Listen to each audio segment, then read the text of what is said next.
Good evening, everyone, and welcome to our October Wild Chat and book launch of Jocelin Kagan's fifth book, Africa's Wild Dogs, A Survival Story. My name is Tammy Baker, and I'm lucky enough to be a fundraiser for the Endangered Wildlife Trust. A warm welcome to all of our attendees online tonight. As usual, our wild chats are very popular. So thank you everyone for joining and for your support.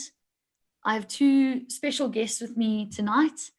The EWT's very own Head of Conservation and Wild Dog Guru, Dr. Harriet Davies-Mostert, as well as Jocelin Kagan, who is author, publisher, and photographer. And we're going to be speaking about her fantastic new book, Africa's Wild Dogs, A Survival Story. Please feel free to pop your questions into the Q&A box throughout the chat, and I'll happily direct it to our guests. I'll also be sharing a link to our e-shop where you can go and buy Jocelin's book. It'll be on special until this Friday. I've got 11 more copies with me in store and very happy to order some more. It really is a fantastic book.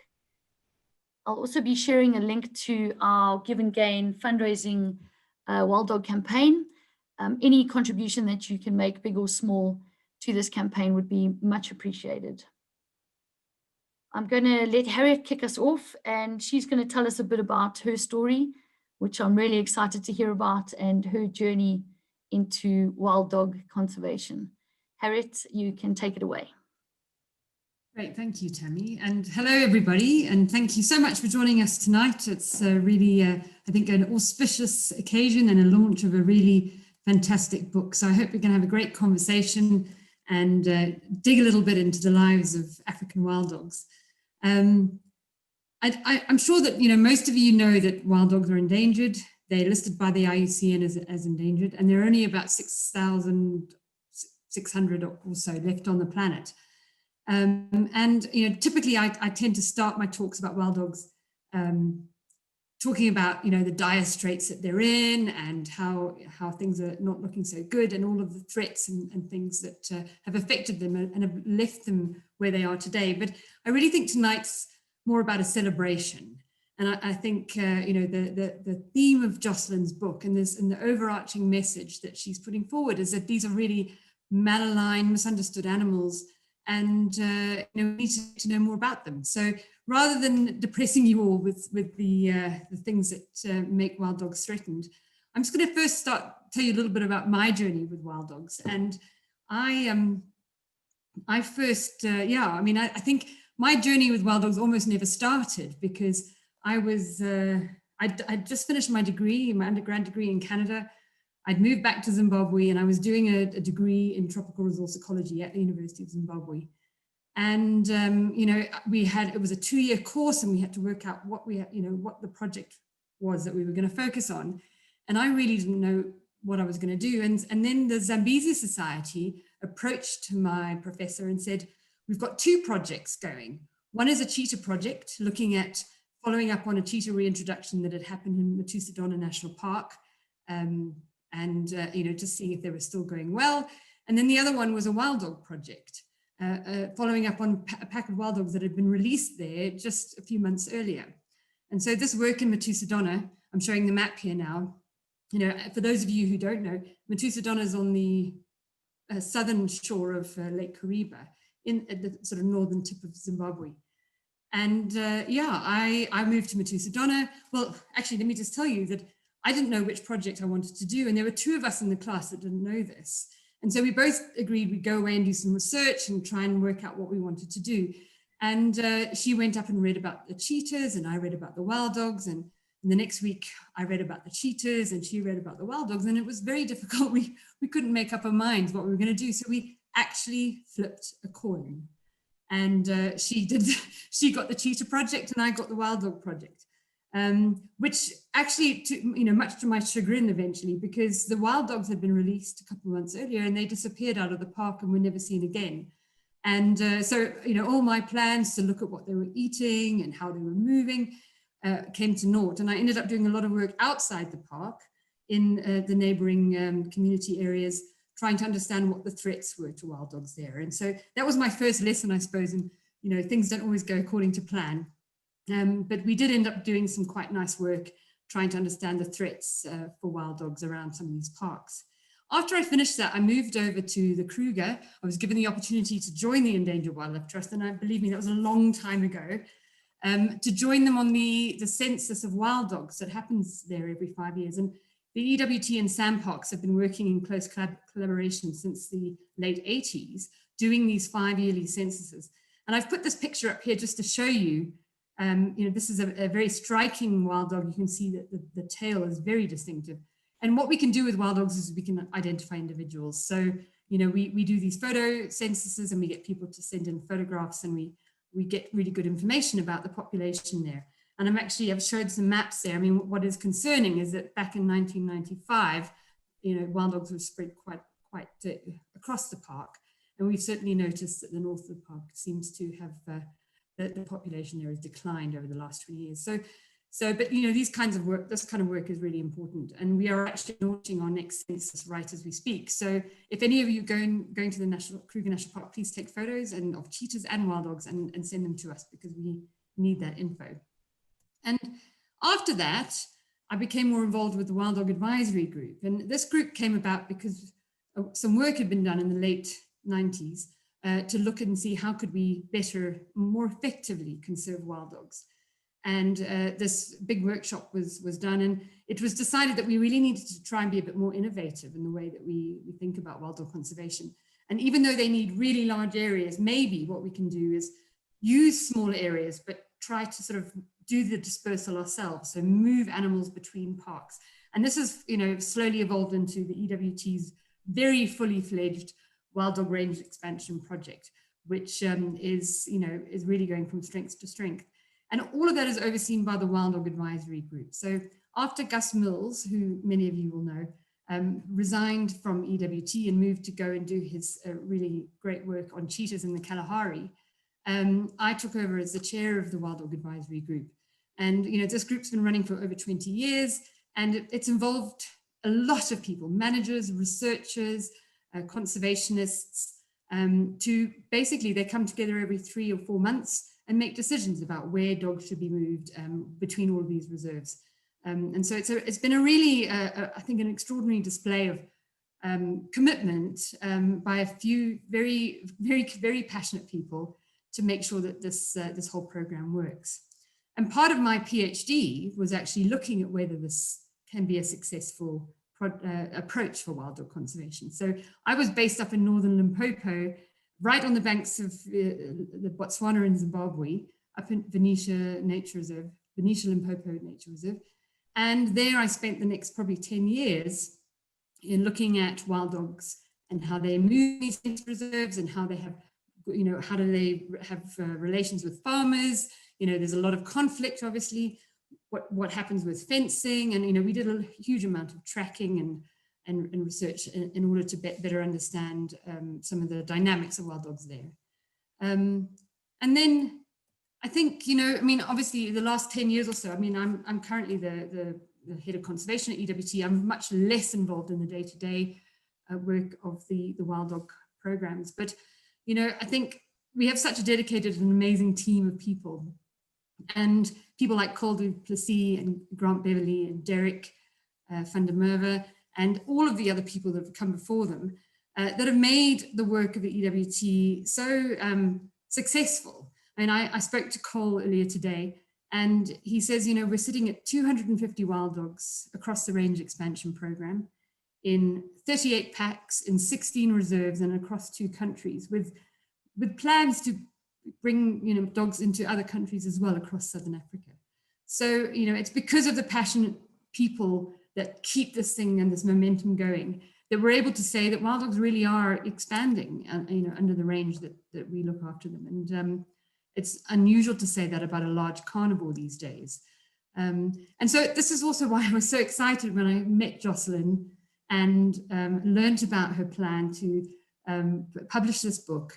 I'd seen some of her photographs, and she's so committed to saying that the royalties that come from the book are going to support conservation of wild dogs.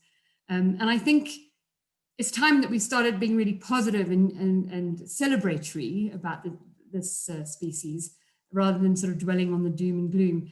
And so I'd like to just welcome you, Jocelin, tonight. We're really honored to have you. And I'm going to ask you, I think over the next few minutes, ask you a few questions about some of the themes that have come out of your book. But before we do that, maybe you could just introduce yourself and tell us a little bit about you. Hi, good evening, everybody. And it's really, thank you so much, Harriet and Tammy. Thanks so much to EWT for hosting tonight. And yes, I have a passion for the endangered wildlife, the endangered wild dogs.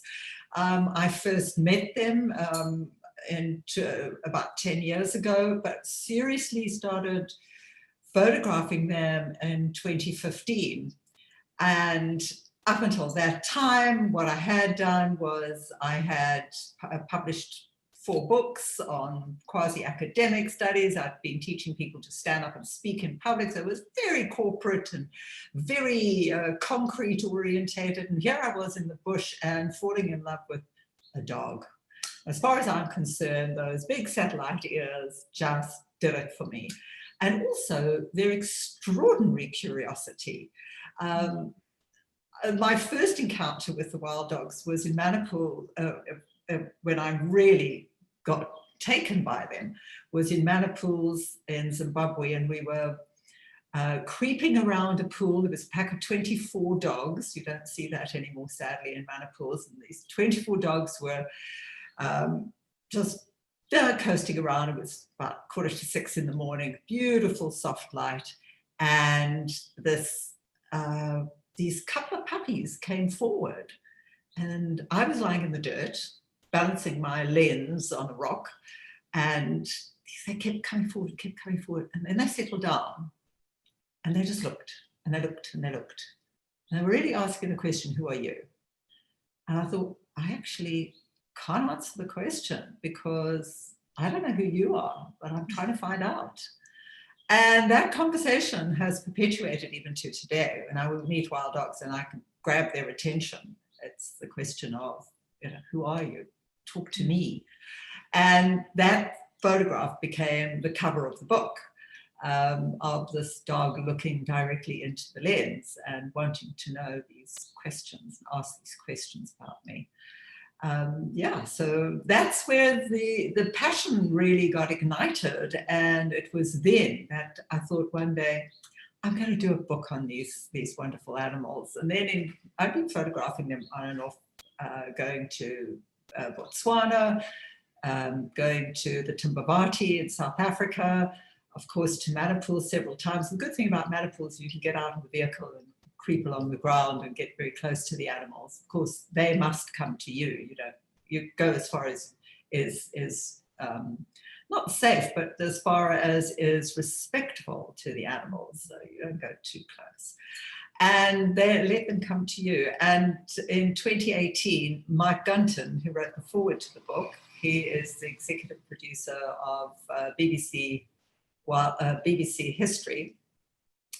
He was in Manipur's launching the episode called Painted Wolves in his Dynasty series, which I'm sure many of you have seen, and that he was there with an entourage of reporters from all over the world.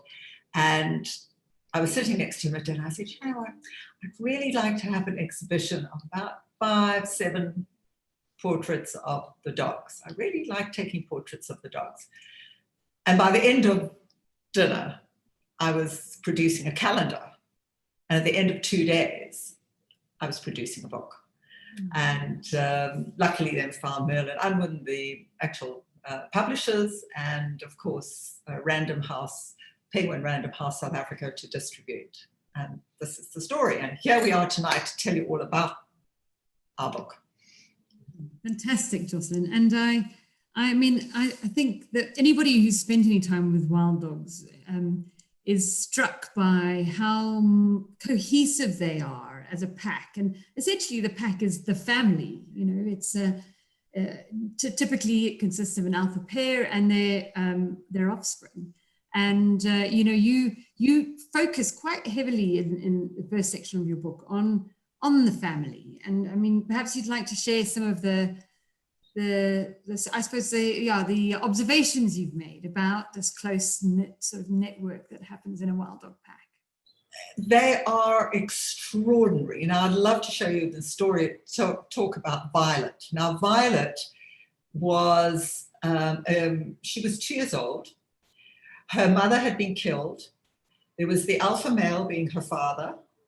And Violet, it came around to denning season, and alpha, very unusual for wild dogs because they're normally very strict in their genetic structure, but she mated with her father. And just before she was due to give birth, her father was killed by a hyena. And I do want to just give a caveat here. The lion and hyena population in Maniples has risen considerably in the last 5 years, and they've picked off the dogs. There's no question about that balance, that imbalance. So Violet actually gave birth. She ended up running the pack. She gave birth on her own, and she commanded the pack from her den, literally. Now, the big thing about a wild dog pack is their social structure. They know that their survival comes from the way they look after their young. And contrary to any other predator, no other predator does this, the wild dogs will feed their young before they eat themselves.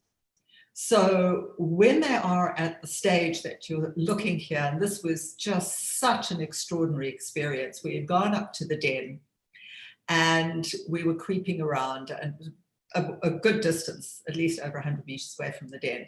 And the dogs kept coming, and they kept yelping and calling for Violet to let the little ones come out. The little ones were about a month old. She was having none of it at that stage. And eventually, after several days of the pack really asking, please, please, please, and dancing around, out came this mite, this tiny, tiny little black and white animal. And the greeting that came from the pack was extraordinary. They just, if they could have hugged this little one, they would have. But they licked and they smelt them. All 5 crept out, and they crept over the edge, and they were met with such love and tenderness by the adults. And I was so fortunate to get this family photograph of them. And what the wild dogs will do is they will go hunting, and then they'll come back to the den. Out will come the mother, in this case Violet, and they will regurgitate for her. She'll feed and then go back into the den. In this particular instance, the little ones had come out, and they'd been greeted, they'd been loved, and then Violet had had enough. She said, no, no, and she grabbed them each by a different appendage and dumped them down into the den, and this little one was grabbed by his head. And it was so nice of him to look straight at the camera. I thought, he really has a future in film ahead of him. There we have, but what we really do find with the wild dogs is their care of their pups. If there's a disturbance around the den, they'll move them. If they start to sense that there are hyena in the area or lion, they'll take the risk, they'll move the pups to another den. They'll first clean out the den, and then they'll move to that den. And the feeding is such an important part of bringing up these little kids. The family come together, they all know their place in the hierarchy. As Harriet said, you have the alpha male and the alpha female, and a sub-female just does not mate as much as they want to. And woe betide the sub-female that does fall pregnant. She also can evoke the wrath of the alpha female. And it is the alpha female, and I love this because it's the year of the woman, the alpha female runs the pack. Her growl is law, and that's it. Everybody obeys her, including the alpha male. Now, Violet still hasn't taken an alpha partner, and she is still running this pack on her own. So this is a year later. She's still running the pack, and she has mated again. It's reported that she mated with one of her siblings. So again, it's an unusual mating. Is there any genetic impact happening with the dogs? We'll only know this later, but I doubt it. They'll most probably be fine. Just from having bred dogs, we know what happens when there's an inbreeding. It's not good, and it shouldn't be encouraged, but what can you do with dogs in the wild? But I mean, I think that I think there's quite a strong sort of, aversion to sort of inbreeding within wild dogs, and the whole way that they disperse and they move outside of their natal areas to find new mates is, it's we know these occasions do arise once in a while, but it's rare. And just listening to you evokes so many memories for me of those denning days when dogs had just denned down, and it was about 2.5 to 3 weeks later, and we knew those pups would be coming out of the den at any moment, and we'd wait on the edge of close to the den with our binos, eyes peeled, waiting for the first sign of pups, and trying to get an idea of how many there were in the pack. And I think I remember a particular time in Kruger with Dr. Gus Mills, where there was a fairly small pack. There was only 4 wild dogs in the pack. And he had asked us, as the students that were involved in the project, to go out and try to get a count on pups. And we were waiting, and then eventually the pups stopped coming out the den. And we counted, it was 1, 2, 3, 7, 8, 15, 60, 21 puppies born out of one single female in a tiny pack. So I don't know what eventually happened to all of them, but it is that 3 months of the denning period is probably the most significant time in a wild dog's life. And I think you bring up all these memories and the sort of visual sort of feelings that you get when you think about that time. I want to just ask you though, another really important element of wild dog biology and ecology is their playful nature. And I think anyone who's spent time watching wild dogs in their natural habitat knows that they are so much more interesting than lions and cheetahs and other carnivores, because they're always doing something, and very often those young pups are playing. And I really enjoyed this photograph from your book, Jocelin, and maybe you can just fill us in on what's going on here.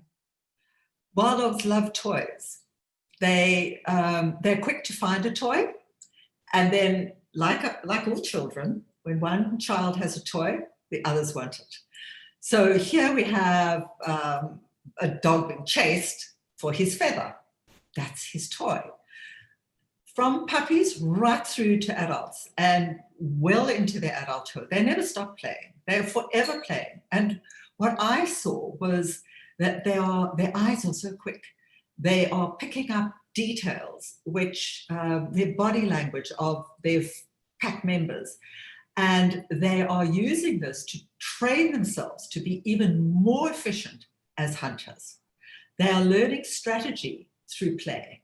And I think this is something that really is intriguing about the wild dogs, just how they play, what they do. Now, in this particular instance, they'd held onto the stick. They both grappled with this piece of wood. And I was watching very, very closely as the one on the left slightly let go, the one on the right grabbed the stick away out of his mouth. So they are very tuned to grabbing, to being forceful, to being top dog and play. And to me, that exuberance and that joy and that fun that they have is all designed with a purpose, not only to have fun, but also to become even better hunters, which of course, as we know, they are the most efficient hunters and as out of the predator group. Yeah, I think that, anyone who's seen wild dogs sort of squabbling over a kill will realize that, I don't know if you've heard that noise where 2 dogs get onto the same bit of the carcass, And then there's that sort of whining and, you know, sort of playing around, trying to pull it from each other. And I'm sure that all of this practice with sticks and other bits of useful paraphernalia that's lying around in the landscape makes them much better at doing that. Jocelyn, on to a more kind of, I suppose, somber note. I mean, we've all witnessed, well, maybe not all of us, but certainly those who spent time with dogs, quite sad occasions where animals come to sticky ends because of things like lions and other things. And in your book, you have a whole section on mourning and the way that the pack responds to an event like that. Do you want to perhaps tell us a little bit more about that? This was an extraordinary experience. The dogs had been sleeping, they were hot, they were tired. It was well into, it was the end of October, and they wanted water. They were desperate for water. So they went to the Zambezi, but the Zambezi, this was Manipul's, Zambezi, there were lions at the water. So they came up to this pool, a long pool, and we had to make our way there. By the time I got there, there was this extraordinary scene where the pack was on the opposite bank and they were all looking in one direction. They were looking upstream. And what I was told was that one of the dogs, her name is Tennessee, had come, she had started to drink and she hadn't been vigilant enough to see the crocodiles that were there. They grabbed, one crocodile grabbed her by the paw and dragged her into the water. And this, of course, set the whole pack off into a total state of anxiety and loss. And this, again, leads into the social structure, the care, the love that the dogs have for each other. Now, I know you're not supposed to make out as if animals have got soul, as if they've got feelings, but we know from our own dogs, when you've got 2 or 3 dogs and one dies, the others stop eating, their tails go down, and they go into mourning for a couple of days or sometimes months. It's no different with these wild dogs. They stood on the bank looking in the direction that Tennessee had been taken. The alpha was calling in a whoo, whoo sound, which they make when they're calling for a mate, calling for one of the pack. And of course, Tennessee didn't come. And the next thing was this eruption of water and crocodiles. And I could not photograph it. Oh, I just had the corner of my eye could see dog being ripped apart. I could not photograph it. It just was just overwhelming. And eventually there was resignation. There was acceptance, and the dogs started to move off. They came together, they reorganized themselves. There was this general sense of sadness, of mourning, of grief. And then they walked off into the gloaming, beautiful manipul's trees in the background, and their tails were down, their heads were down, and they just went and nursed each other that night and just were very, very sad. They were observed by the BBC crew who happened to be in Manipul's at the time, and early the next morning they went out and hunted and ate, and they had a couple of kills that morning, which meant that they had got over it, their attitude of we have to get on with it. And that's what they did. They got on with it. Yeah. But yes, did they feel it? Yes. Did they miss their Tennessee? Yes, they did. Yeah, I think absolutely. I mean, I think you've just done a short little show of the who call, but I mean, this who call it's unbelievable because it travels a huge distance, and it really is. It's the call that they make when they have lost something. You know, when they've lost one of the pack. It can be done after a hunt, when they get split up, when they get all carried away in the chase. And then you hear this call, and it's really for the first time you hear it, it's quite surprising. And yeah, I mean, I think what's been interesting for me is that we've actually, I know some of my colleagues at EWT, I mean, we've used the who call when we've had particularly difficult situations, in terms of management. When, for example, when wild dogs have broken out of one of the fenced reserves and we need to get them back. This who call is strong enough, even if it's from a pack that's it's a different pack, on occasion to bring the animals back in. They're just sort of interested in this. And we've been able to save and sort of recapture and relocate packs that almost certainly were in danger from conflict with people as a result of that. So yeah, I suppose that's more of the sort of utilitarian angle. But the other thing, you know, I'm very interested. I mean, there's some current work that's going on at the moment, a big project on looking at the effects of climate change on wild dogs. And I was very interested to see you cover some of this in your book, Jocelin. Yeah, I feel very strongly about this, and just having seen the latest David Attenborough's testimony to the planet, I think it's even more fitting that we do talk a bit about climate change and its impact on the wild dogs. This particular pack was photographed in Tanzania, and they very kindly sort of spent the afternoon in this gorgeous green grass and gave me wonderful photographs, which are in the book. And yeah, the dogs live in hot climates. And what is happening is the hotter it gets, the more difficult it is for them to bring up their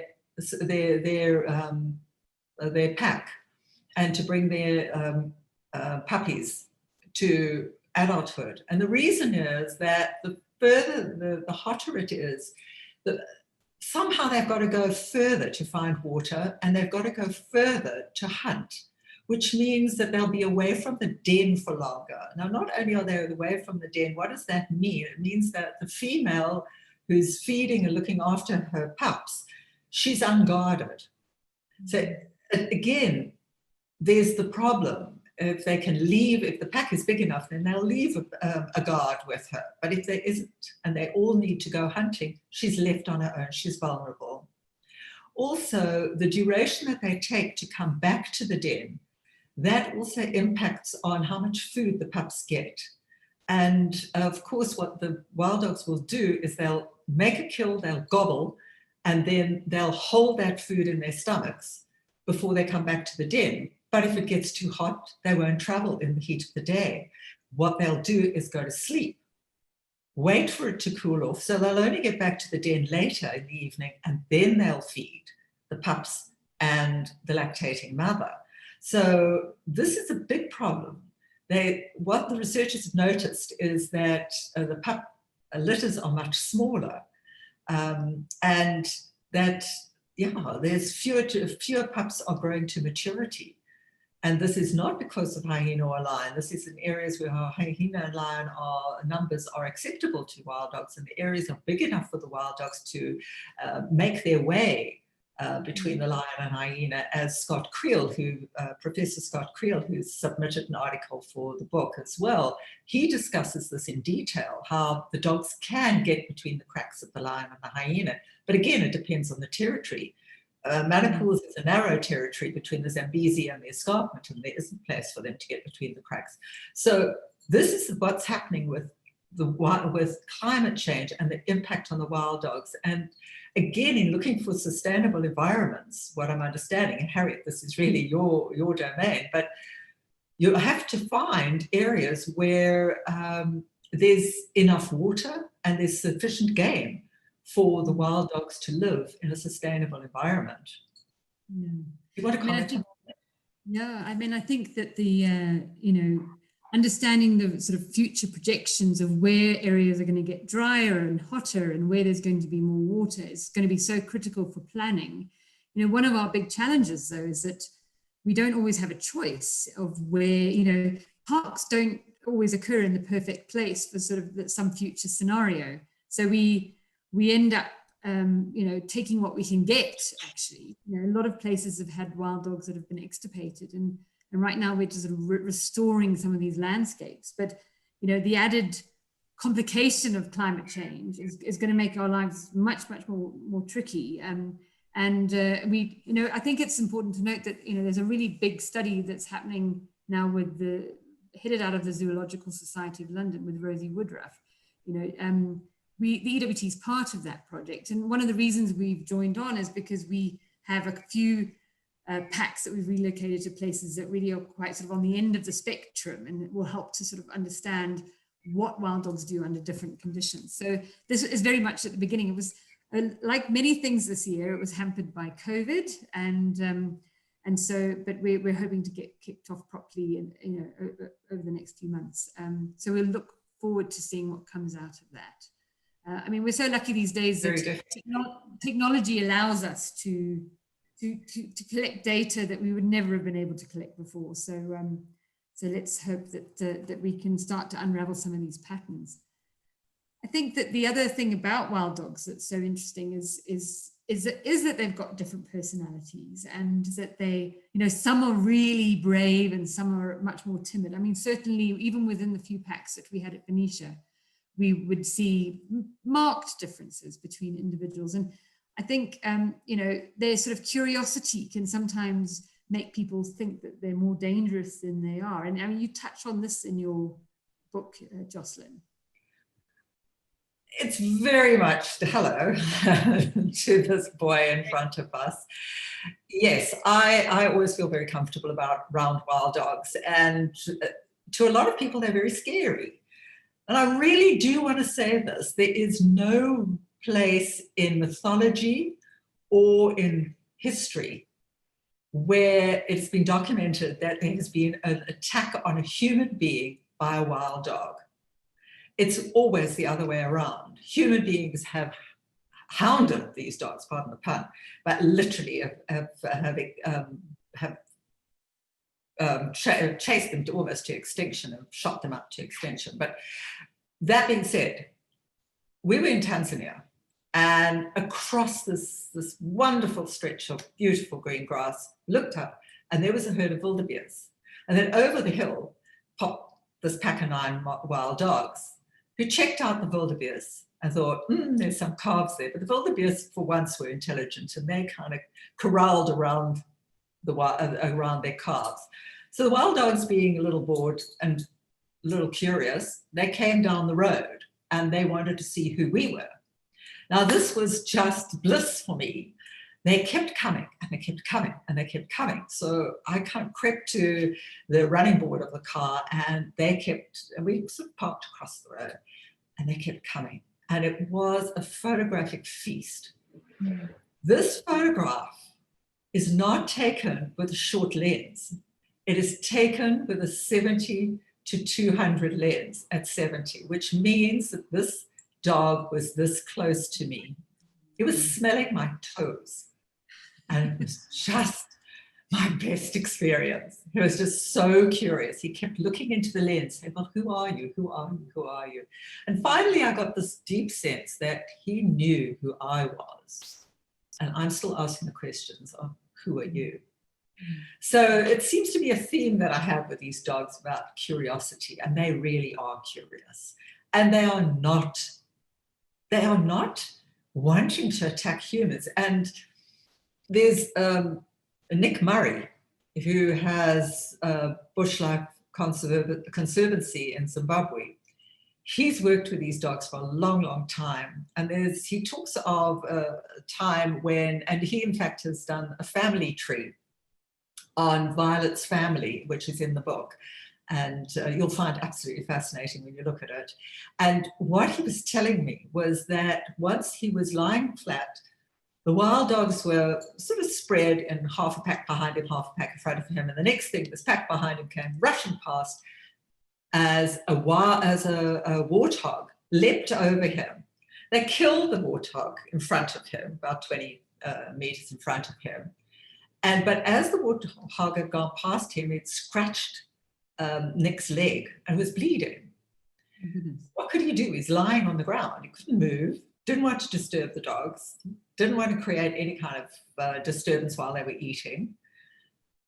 And as they came back to go and lie in the shade, they stopped and smelled his blood, smelled human blood, decided that wasn't for them. And they went and lay down in the shade. So I wouldn't say go and test it, but they are not interested in eating us. They want to know who we are. And as long as we're very quiet, let them come to us. It's nothing to fear with wild dogs. I certainly am not afraid of wild dogs. And I certainly hope that the book will do for you what it's doing for many people who are reporting to me, oh, no, I don't like wild dogs this, and wild dogs and their table manners. Yes, they're table manners. Every animal's got some aspect that's not appealing to us humans. But the wild dog, the way the wild dog behaves, the way the wild dog comes together with its family, really, it's a pleasure to engage with an animal of this kind, of this nature. It really is. And I hope that you too will change your mind about them, as so many people have after not only listening to some webinars that I've been giving, but also chats I've been giving, but also reading the book and finding the positive aspects. I'm sure that we... Yeah, Harriet? Sorry, I'm actually having a little bit of a signal issue, my internet connection, but I'm sorry I interrupted you, but no, I would imagine... No, I'm handing over to you now. Back to you. Are you with us? Harriet? Okay, so let me take you a little further. Can you show us the next image, please? Okay, so Tammy, are you there? Okay, the last image that I have on the book was these 3 dogs in Timbabati, and they were having so much fun. They'd been frolicking in the water, and they gave us their backs. And I just thought, well, now, really, to have tails like that? Surely every single cat in the wild would want one. So yes, Harriet, are you back with us? Yes, I'm sorry about that. I think my connection was a bit unstable. I mean, I was sort of keeping up with you, but just remembering some of the experiences, you know, when you're tracking wild dogs closely. I mean, yeah, you're taking me right back, and I'm feeling very nostalgic. You know, that we had a few wild dogs in the pack that had, you know, they had different sort of levels of I suppose, shyness and boldness. And there was one particular dog that was so relaxed with us when we were in our Land Rover that, you know, we'd have to almost edge slowly forward so that she would get up off the road and get out the way. Otherwise, we'd drive her over. But as soon as anybody took one step outside the vehicle, they were gone like a flash. So, you know, they were habituated to the tracking vehicle and everything, but that idea of people and that close connection, and I mean, obviously it's different in Mana, but we didn't do any kind of on-foot tracking. But we were quite pleased that the dogs were still quite nervous of people on foot. I mean, we need them to be wary, especially in some of the places where we do reintroductions. We don't want dogs to be too au fait with people, because if they come across the wrong people, then they definitely are in danger. So, but I was also thinking, as you were talking about that smell, I don't know if for those of you who've smelt wild dogs, I mean, you know, Jocelyn, lying on the floor there and seeing this dog come up to you, I mean, that overpowering musty odor, which some people find really, really, you know, unlikable. But when you're a wild dog researcher and you're looking for them day in and day out, and you're trying to find them, for us, it's the smell of success, because it means that you've got there and you know, you're in front of the wild dogs and you can actually see what's going on. So, but thank you, Jocelyn. I don't know, Tammy, would you like to come on? And I don't know if there are any questions that people would like to ask of Jocelyn or me. Yes, 100%. Thank you both. That was, I really, really enjoyed that. I've got a question here from Karen. She's asking about Violet, and she asked, did Violet mate within her pack because there were no other packs nearby? Yes, that's actually what happened. It's interesting how territorial these dogs are. And there was another pack in Matapools at the time, but it was much further away. It was the far side of Manapool. So the packs do stick together. This Violet's part of the Nakasanga pack, and they don't mix with the others. So yes, she needed to find somebody within her own pack. And put it this way, I think actually what happened there was that the alpha male took his youngest daughter, or his daughter of two years old, and mated with her. I think that's how the hierarchy worked, because of course his word is law, because he'd lost his mate, his female mate. So he was now running the pack. And I think that's how it actually worked, yes. Thanks, Jocelyn. I've got a comment here from Michael Timberlake. He says, I met Jocelyn on a plane last month and I've already bought the book and it's an absolute treasure. That's Michael Timberlake from Cape Town.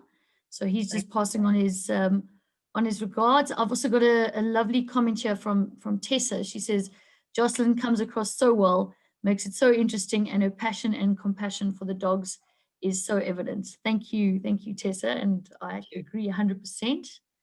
I've got a few more comments here from Nadia. Not a question, just a big thank you to both Jocelin and Harriet. I've fallen in love with dogs all over again, listening to your passion. I give that a massive thumbs up. Thank you for that. Ronnie, Harriet, I think maybe you can take us through this. He wants to know the similarities and differences between hyenas and dogs. Chalk and cheese. No, Exactly. yeah.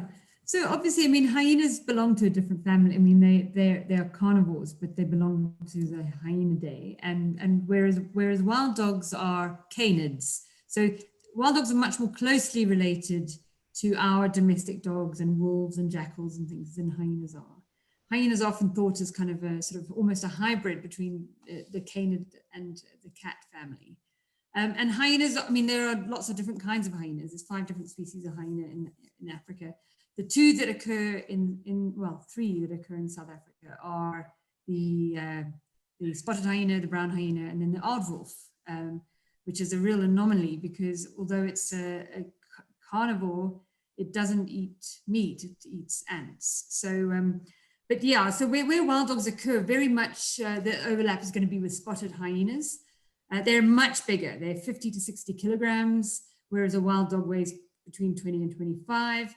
And, you know, they're a lot more, you know, they're a lot heavier, a lot stronger, and they're very much, you know, dominant over wild dogs. Some very, you know, important research was done quite a few years ago about the relationship between wild dogs and hyenas, looking at, I think it was done in Savi Valley by Alistair Pohl and colleagues, where they looked at this relationship between wild dogs and hyenas and found that hyenas steal kills from wild dogs, and we call it Klepto Parasitism. It's one of the more interesting words that us scientists like to throw around, but basically stealing food from others. And so spotted hyenas steal kills from wild dogs. They don't necessarily kill them so much. Obviously, pups are falling victim, but it's the actual stealing of the kills that causes the problem, because as Jocelin has pointed out, you know, these dogs travel huge distances and they go hunting, you know, they cover many kilometers in a hunt. So if they do that and then they successfully bring down prey and then they lose the prey to the hyena that's been following along in their footsteps, then they basically cannot operate properly. They operate below their energy budget. And certainly, I mean, Gus Mills and other colleagues did some very, very novel work looking at what this means for wild dogs. If they steal as much as 25% of the kills from wild dogs, the pack it'll have big impacts on the pack. So they're very different, but they live in the same systems. And one of the interesting ratios that Alistair came up with was that wild dogs are fine as long as there are at least 4 wild dogs to 1 hyena. As soon as that ratio goes below 4 to 1, then the hyena can steal the kill and that's sort of game over. So, I mean, these are only sort of singular studies and it's difficult to come up with rules because there's always rules that are broken, but some interesting stuff. Thanks, Harriet. I've got a comment here from Geeta. A huge thank you and appreciation to Harriet, Tammy, and Jocelin. Thanks, Geeta, for your support. And then Samantha's asked, amazing, thank you. Where in KZN can we find wild dogs? I mean, I've seen wild dogs in Shishlui and Pelosi Park. I've actually been lucky enough to track them with Cole, which was a fantastic experience. And I think we've got a few other reserves. Harriet, can you speak to that? Yeah, so there's wild dogs in Mkuzi, there's wild dogs in Tembe. I mean, there are a few other private reserves, I think, that also have wild dogs there. So yes. Definitely a hot spot. And Manyani has also got wild dogs, and they've implemented a wild dog tracking program. So you can actually go there and go wild dog tracking for a day, which I have done, thinking as a photographer, oh, we're just going to find the dogs and they're going to be frolicking in water, and we're going to have a wonderful shoot. Well, it was very different. They'd escaped into the next door reserve. So we had to go and find them in the next door reserve, and then they had broken through the fence, the electrified fence. They'd chased an Inyala through the fence. Now they were in community property.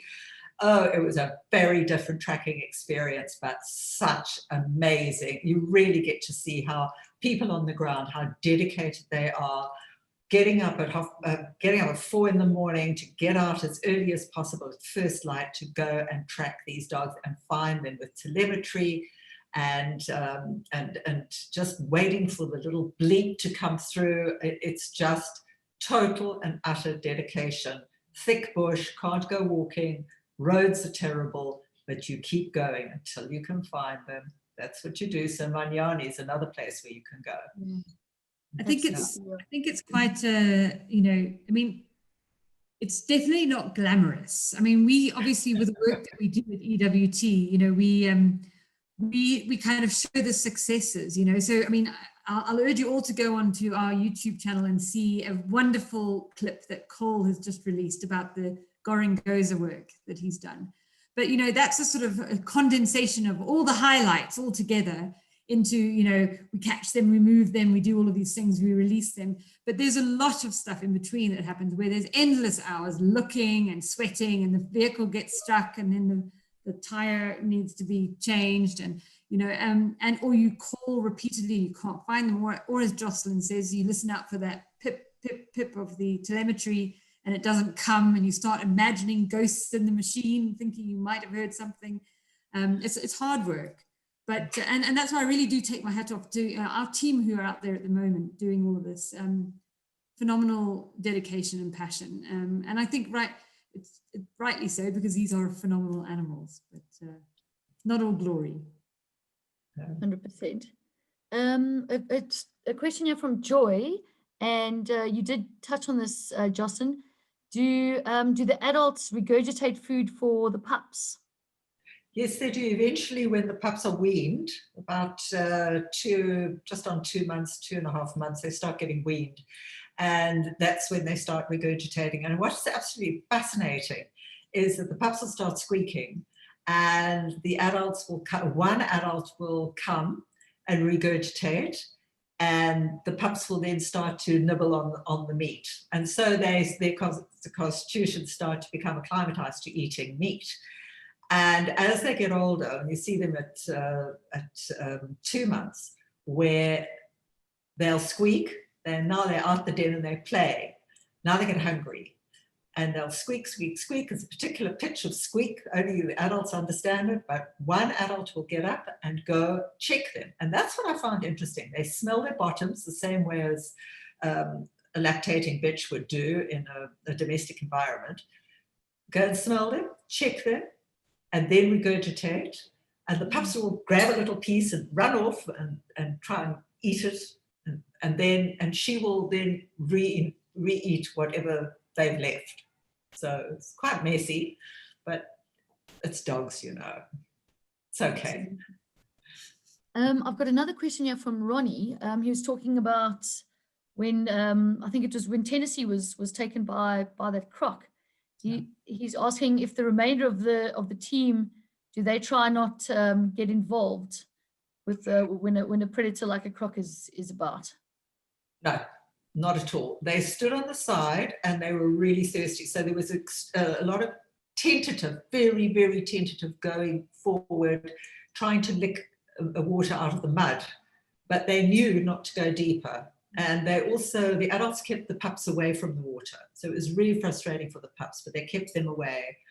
And no, they didn't get involved. And I think what finally triggered them to leave was that coming down Longpool was this armada of crocodiles. And I was standing talking to somebody who worked in conservation in that area. And I said, well, if you don't do something about this, I'm going to, because those dogs have got to get out of there. I'm terrified of those crocodiles. I knew that I couldn't, because if I'd have gone down there, that might have upset the entire balance and all the rest of it. But I was that determined, but the dogs knew what to do, and I just needed to trust them. to get out of the area, because the crocs were just coming. It was just solid mass of crocodile scale coming down.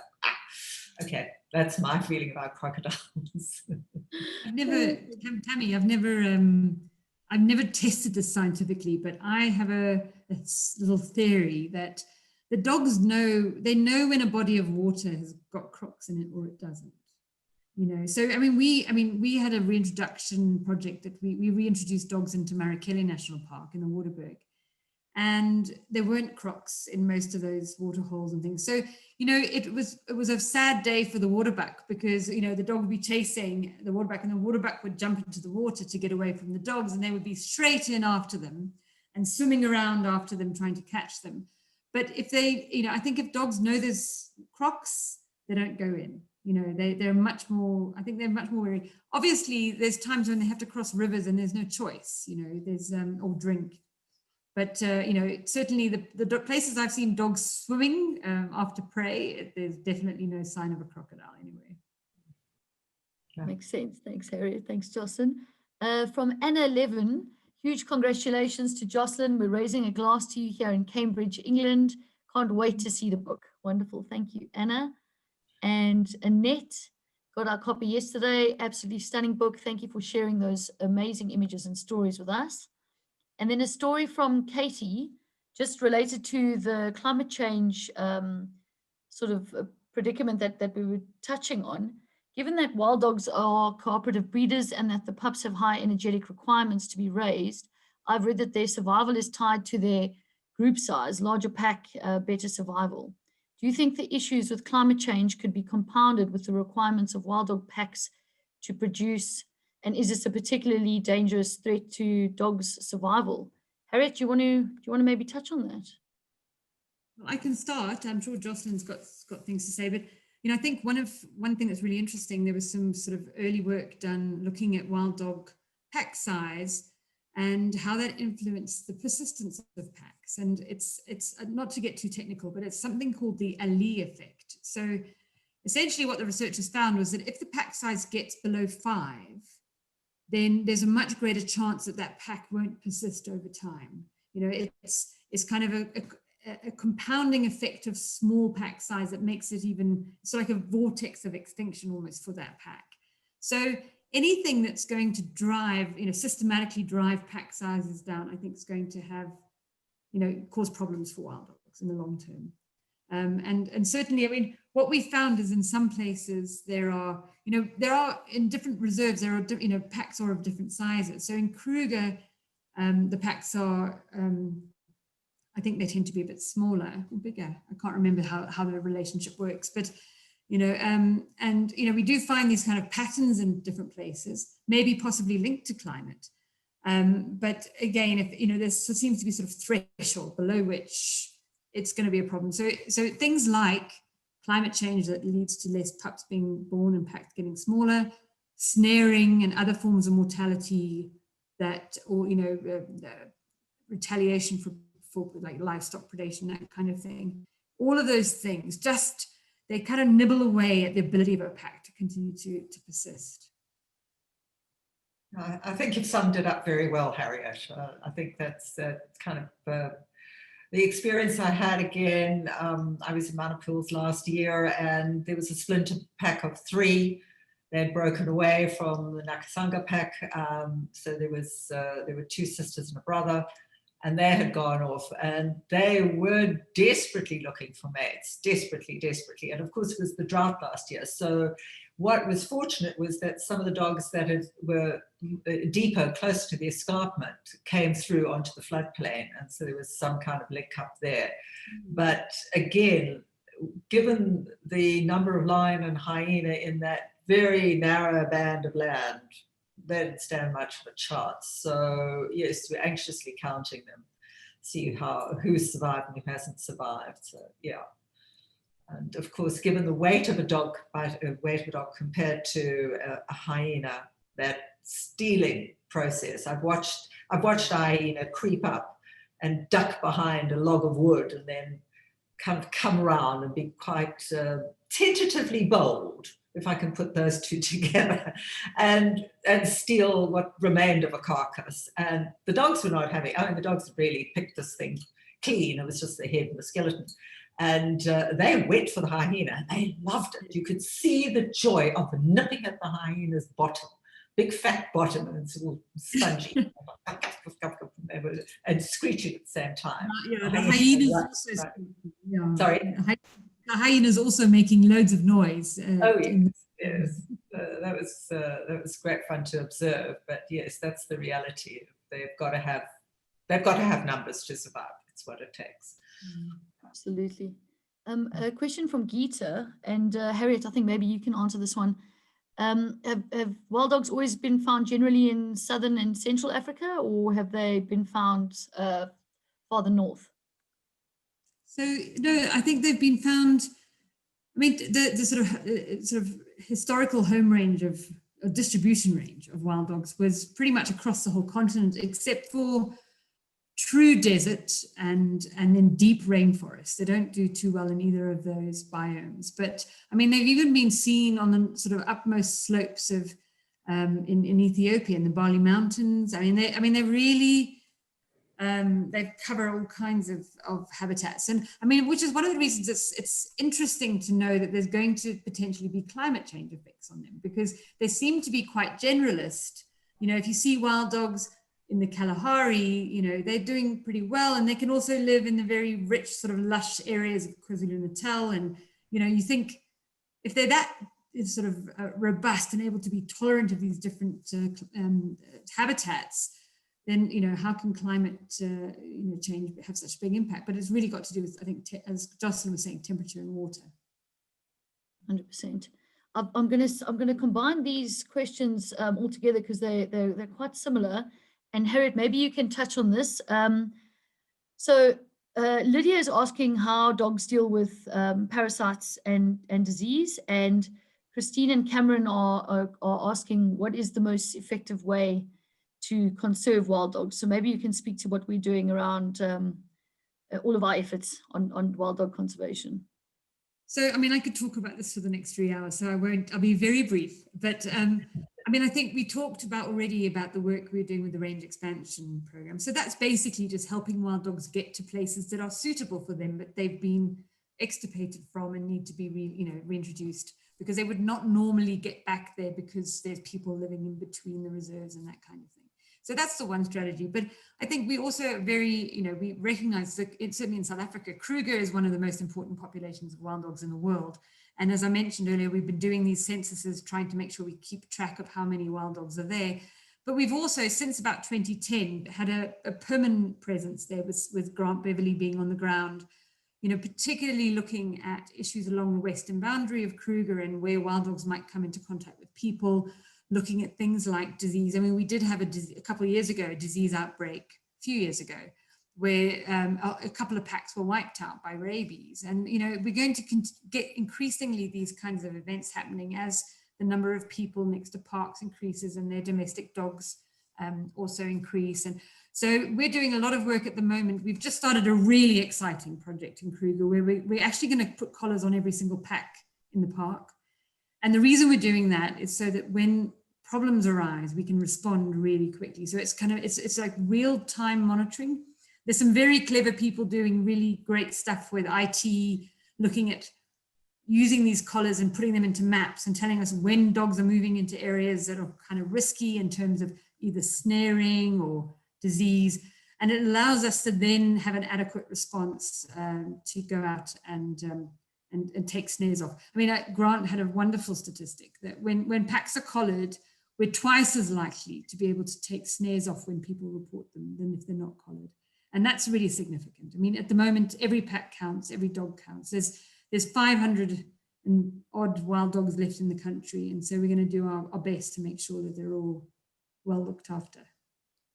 Wonderful. Thank you, Harriet. There's quite a few more questions coming in, and I am wary of time. I think maybe just to end off, as this is Jocelyn's book launch, people are asking where else they can buy the book other than online. EWT's got it on there. Harriet's busy showing us there. Thank you, Harriet. Fabulous. So we've got it in our EWT shop, so you're welcome to buy it there. I've only got 11 copies left there, but I'm sure I'm going to need to order more. But Jocelyn, is there anywhere else or another way that people can get the book? Especially, I've had a few asking from the States and the UK. Yes, the book goes live on Amazon.com on the 1st of November, so people can order it from there. It's on Amazon.co.uk, so they can order there if they're abroad. Also from the Merlin Unwin website, they can order from there. And within South Africa, if you're in Cape Town, you can get them from me personally. I've got a supply. Also, you can order through my website for South Africa. So yes, there are a load of places. And then of course, all the bookshops, there's Wordsworth and exclusives, and then online, Loot, exclusives online. So yes, there are lots of places, but you know, let's support EWT. And what I do want to add is that Harriet's talking about this fantastic program that they're collaring all the dogs in the Kruger. I was recently up in that area, and there's a pack there with their birth was 18 pups. They were down to 16 by the time I heard about them. So that's great news. The collars are incredibly expensive. We're looking at, I think, at a starting price of about 20,000 Rand for a collar, because it's not, sorry? It's more than that. 30,000. Yeah, okay. More like 30. Yeah, because it's not just the collar, it's the whole system that gets linked to a satellite, a bike, to a computer program. So yes, that's where your donations become so important. And as I said, from my side, Africa's Wild Dog Survival Fund, we are looking for donations, and these donations go right straight out to organizations like Endangered Wildlife Trust, Botswana Predator Conservation Trust, Zambia Predator Conservation Trust, up into Zimbabwe, yeah. So we're looking after you guys as well. Thanks, Thank Jocelyn. you. Thank you very much. Harriet, you maybe some closing remarks from yourself and Jocelyn? Well, I mean, I think we've been chatting a lot, and it's been a great conversation. I've thoroughly enjoyed myself, Jocelyn. You've really brought back a lot of reminiscences and nostalgia for me, and you've made me kick myself and make sure that I'm going to get out there and see some wild dogs in the near future, because you know, they really are phenomenal. And I just want to thank you just for the huge amount of energy and commitment and passion that you've shown in pulling this book together. I mean, it's a phenomenal book, and I've got it, as Tammy said, I've got a copy right here in front of me. But it's just wonderful to see your insights and to hear about the experiences that you've had really with this most fascinating species. So just a huge, very heartfelt thanks from us. Thank you so much, Harriet. That's wonderful. I feel quite humbled by what you're saying, and I really appreciate EWT for launching my book. I really appreciate that, and like you, I just want to get out there and go and be with the dogs, because it's always interesting. It's never a dull moment, to put it that way. You're out with the dogs, whether you're in the dirt or you're flying high. It makes a difference. There's always an excitement because they are so exciting. So yes, thank you so much, Harriet, for hosting this evening. Thank you so much, Tammy. Thank you, Eve, for managing the background and making sure that our technology is all working. And to all of you who've joined us this evening, and to those of you who watch the webinar at your leisure, thank you so much. Thank you. Well put. Thank you, Jocelyn. Thanks to everyone online. Thank you, Harriet. Thank you, Jocelyn. Thank you, Eve, for IT support. And yes, have a good evening. Thanks all. Bye all. Bye. Bye.